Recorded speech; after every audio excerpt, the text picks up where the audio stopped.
Hello दोस्तों, मेरे channel सुख समृद्धि उपाय में आप सभी लोगों का हार्दिक स्वागत है। अपने पूर्वजों को प्रसन्न करने का सबसे अच्छा मौका पितृपक्ष में मिलता है। मान्यता है कि इन दिनों अगर नियम पूर्वक पूजा कर ली जाए तो पितर प्रसन्न होते हैं। लेकिन क्या आप जानते हैं कि इन दिनों में पौधे का भी एक अलग महत्व है, यानी कि यदि आप इन दिनों में पौधारोपण करते हैं तो आपके इस काम से भी पितर प्रसन्न होते हैं। ऐसे में इस बार पितरों को प्रसन्न करने के लिए पौधा जरूर लगाएं। ऐसा करने से आपका जीवन सुखमय और बना रहेगा और कष्टों से भी मुक्ति मिलेगी। ज्योतिषाचार्य के अनुसार ऐसे कई पौधे हैं जिन्हें लगाने से आपको बहुत ज़्यादा लाभ होने वाले हैं। सबसे पहले बात कर लेते हैं हम तुलसी। सनातन धर्म में इस पौधे का अत्यधिक महत्व है। लोग शाम को इसकी पूजा करते हैं, साथ ही 30 त्योहारों पर भी इसकी खास पूजा की जाती है। मान्यता है अगर मृतक के मुख में तुलसी दल रख दिया जाए तो उसे स्वर्ग की प्राप्ति होती है। इसलिए यदि पितृपक्ष में तुलसी का पौधा घर में लगाया जाए तो नियमित रूप से इसे जल चढ़ाएं तो पितृ प्रसन्न रहते हैं। दूसरा है मेरा पीपल का पौधा। पीपल के पेड़ में देवताओं का वास होता है, इसलिए इसकी पूजा भी करनी चाहिए। मान्यता है कि अगर पितृपक्ष के दौरान आप किसी मंदिर में पीपल लगाते हैं या किसी पवित्र स्थान पर पीपल का पौधा लगा देते हैं तो आपके जितने भी अधूरे पड़े कार्य हैं वो पूरे होने लगेंगे। और पीपल के पौधे पर आपको जल और दीपक जरूर जलाना चाहिए। तीसरा है मेरा बरगद का पौधा। आपको बता दें यह सबसे ज़्यादा आयु तक चलने वाला पौधा होता है। बरगद का पौधा आयु प्रदान करने वाला पौधा भी कहलाता है। इस पौधे को लगाकर यदि आप इसके पास बैठकर पितरों की मुक्ति के लिए प्रार्थना करते हैं तो निश्चय ही पितरों की मुक्ति मिलेगी और आपके जीवन में उनके आशीर्वाद से सुख की प्राप्ति होगी।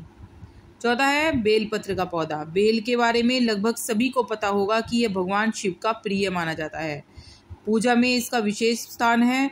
ऐसे में यदि पितृपक्ष के दौरान अगर बेल का पौधा लगाया जाए तो शिव जी को अत्यंत प्रसन्न होते हैं और उनके आशीर्वाद से आपके जीवन में आने वाले सभी कष्ट दूर हो जाते हैं।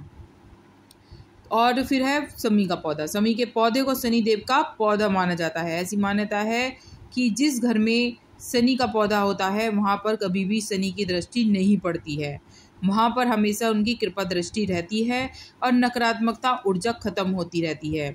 इसलिए पितृपक्ष में शमी का पौधा जरूर लगाना चाहिए। इससे हमारे पितर जो हैं वो प्रसन्न रहते हैं। पितृगण मनुष्य को पुत्र प्रदान कर वंश का विस्तार करते हैं। परिवार में धन धान्य का अंबार लगा देते हैं। श्राद्ध क्रम मनुष्य के शरीर में बल और उसकी वृद्धि करता है और यश व पुष्टि प्रदान करता है। पितृगण स्वास्थ्य, बल, श्रेय, धन धान्य आदि सभी सुख, स्वर्ग व मोक्ष प्रदान करते हैं। श्रद्धापूर्वक श्राद्ध करने से और पौधे लगाने से हमारे घर में जो कलेश हैं वो कभी नहीं रहते हैं और पितरों का आशीर्वाद हमेशा हम पर बना रहता है।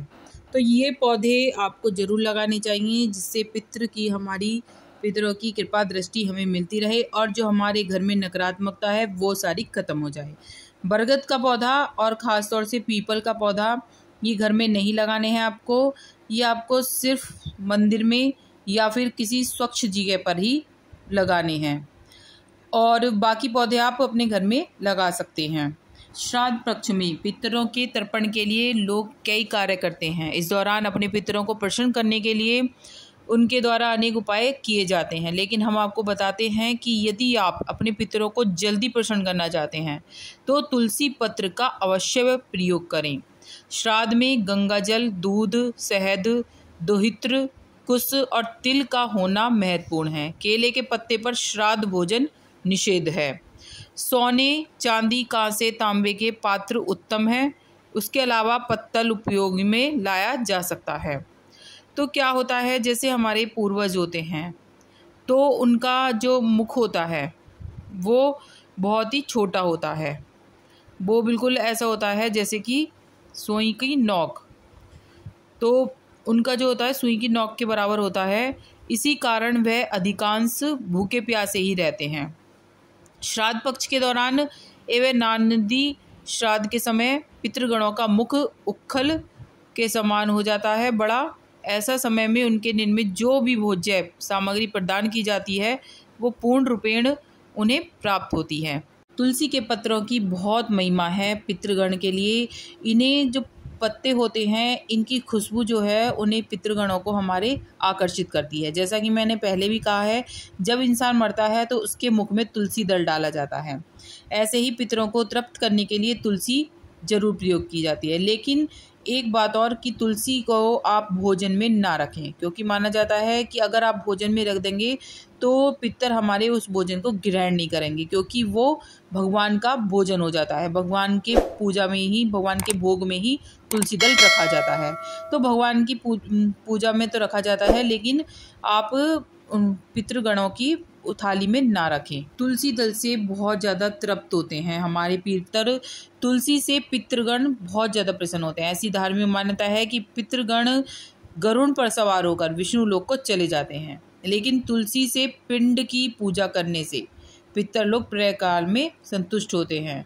इससे तुलसी मिलाकर पिंड बनाया जाता है और उस पिंड से हमारे जो पितृ हैं वो खुश होते हैं। तो इन्हें खाने में यूज़ नहीं करा जाता है, सिर्फ इनके पिंडों में यूज़ करा जाता है और एक जल चढ़ाने में, जिससे हमारे पितृ खुश रहते हैं। वीडियो पे लगे तो लाइक सब्सक्राइब जरूर करिएगा, जिससे आगे वीडियो मिलती रहे, और कमेंट्स में जय माँ लक्ष्मी जरूर लिखिएगा।